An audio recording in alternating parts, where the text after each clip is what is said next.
अस्सलामु अलैकुम रहमतुल्लाहि व बरकातुहू। उम्मीद है तमाम नाज़रीन ठीक ठाक होंगे।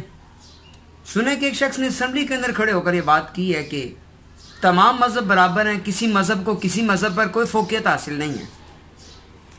तो मेरा उनसे एक बड़ा सादा सा सवाल है, मुझे उसका जवाब चाहिए और मुझे उसका जवाब दें। मुझे ये बताएं कि आपने ये बात कर दी असम्बली के अंदर और आपने इसको इस्लामी तारीख पर डाल दिया कि हमारी तारीख ही ये है, हमारी रिवायात ही हैं। मैं आपको बताता हूँ हमारी रिवायात क्या है। आपने ये बात की कि तमाम मज़हब बराबर हैं, तो मुझे बताएं फिर हुजूर की आमद का मकसद क्या हुआ। अगर किसी मज़हब को किसी पर कोई फ़ोक़ियत हासिल नहीं है तो फिर हुजूर की आमद का मकसद क्या हुआ। उठाएं कुरान, कुरान के अंदर मौजूद है इन्न दीन इंदल्लाहिल इस्लाम, कि अल्लाह के यहाँ अगर कोई मज़हब है तो वो सिर्फ इस्लाम है, उसके अलावा किसी की हैसियत कोई नहीं है। याद रखिएगा कि हुजूर की आमद के बाद यहूदियत और ईसाईयत भी खत्म हो गई, बल्कि उनको भी कहा गया कि हुजूर के दामन से लिपटना होगा। तो आपने किस मुंह से किस अंदाज से ये बात कर दी कि तमाम मज़हब बराबर हैं। अगर तमाम मज़हब बराबर होते ना तो उस सूरत के अंदर कभी भी हज़रत इब्राहीम अलैहिस्सलाम जाकर बुतों को तोड़ते ना, फिर इस्लाम का कोई मकसद ही ना हुआ। अगर तमाम मज़हब बराबर हैं तो फिर कुरान कहता है वकुल जाल हक व ज़ाहकल बातिल, हक आ गया बातिल खत्म हो गया। फिर बातिल और हक ये क्या चीज़ है, ये बताइए ना। कि अगर तमाम बराबर, ऐसे ना करें, खुदारा मुसलमानों के जो हैं वो जज्बात उनको मजरू ना करें। हमसे बात करें आप, हम आपको जवाब देते हैं कि अगर आप अक़लियतों के हुकूक की बात करते हैं, अक़लियतों के तहफ़्फ़ुज़ की बात करते हैं, तो हमने किसी को कभी कुछ कहा है।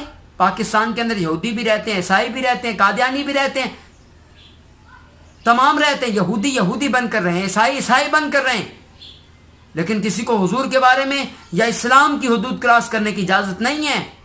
किसी को इस बात की इजाज़त नहीं है कि वो इस्लाम के खिलाफ बात कर सके। और यहां पर बुत खाने नहीं बनाए जाएंगे।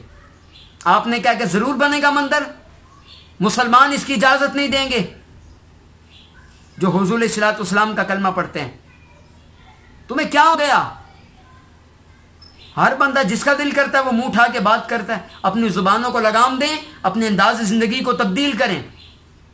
पहले जाकर मुताला करके आए, पहले हुजूर की सीरत पढ़ें। मेरे नबी ने तो खुद भेजा था खालिद बिन वलीद को, जाओ जाकर उज़्ज़ा बुत को तोड़ के आओ। जी हजरत साहब जवाब दें मुझे इसका।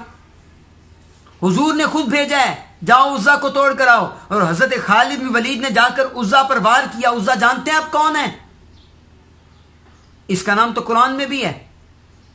ये उनका सबसे बड़ा बुत था, सबसे अजीम बुत था, और सबसे बड़े खुदाओं के अंदर इसको शुमार करते थे वो, और इसकी बड़ी रिस्पेक्ट करते थे वो।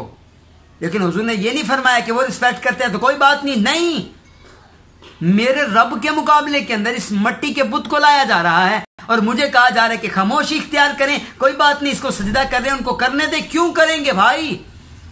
मुल्क पाकिस्तान, इसकी बुनियाद ही कलमा तैयबा है।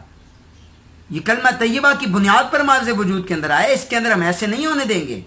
माजरत के साथ इसके अंदर ऐसा नहीं होगा। किसी को मेरी बातें कड़वी लगती हैं, 1000 बार लगें, लेकिन मुझे इस बात का जवाब दें जो मैंने कुरान की दलील दी आपके सामने। इन्न दीन इंदल्लाहिल इस्लाम, अल्लाह के यहाँ दीन है तो वो सिर्फ इस्लाम है।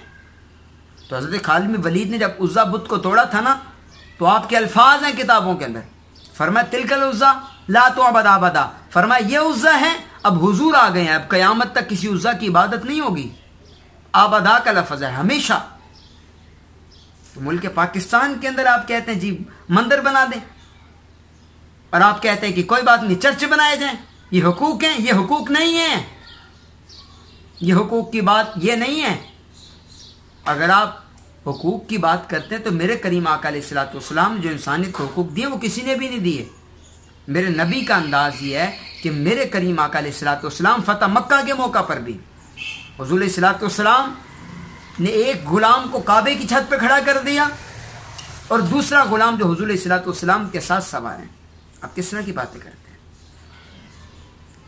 तो इसलिए उस वक़्त भी मेरे करीम आका अलैहिस्सलातु वस्सलाम का अंदाज ये था कि हुजूर अलैहिस्सलातु वस्सलाम ने इंसानियत के हुकूक को बयान किया है, लेकिन ये बात याद रखिएगा कि एक ईसाई पादरी को बच्चों ने मार दिया ना, कि उसने हुजूर के खिलाफ बात की थी, तो बच्चों ने उसको मार दिया।